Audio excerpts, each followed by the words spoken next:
I'm really quickly going to show you this visual such that you're a little bit up to date. And then I am going to quickly move forward because we spent quite some time on this just yet.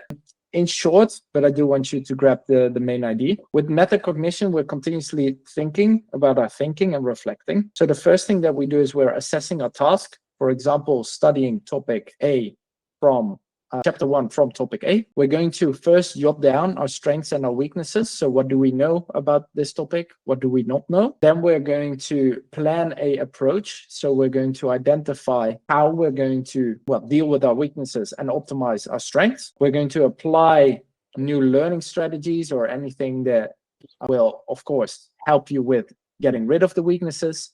And then we reflect on ourselves. Okay, what worked, what didn't work? And we go through the cycle over and over.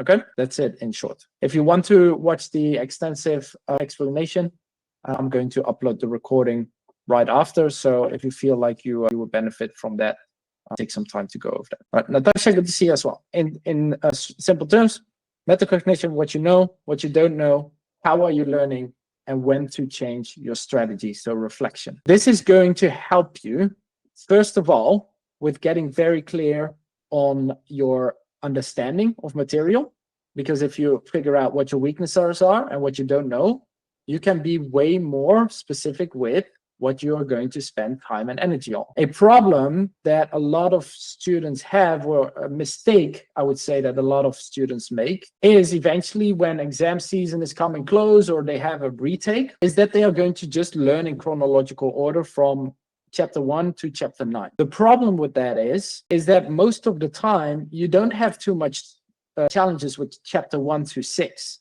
And the majority of the challenges usually come from chapter 7 to 9, because at the end of the period, you didn't have enough time to study or restudy this material. But if you're then going to start all over again from chapter 1 and move your way to chapter 9, then you're going to end up in the same situation. So first assessing across the whole board, what are your strengths? What are your weaknesses? And focusing on your weaknesses first. So if that is chapter 5 and 6, and you do understand chapter 1, 2, and 3 really well, then you're going to, of course, start by studying chapter 5 and 6, because that is going to yield you the biggest changes in terms of results. Then when it comes to the strategies approach, so planning your approach and applying the strategies, depending how far you are in our program. So whether you have watched maybe week 3 about the study methods yet, or maybe not yet, that's completely fine. You're going to indeed change your strategies and optimize and evaluate what works and what doesn't work. So Dennis just reported today that he finished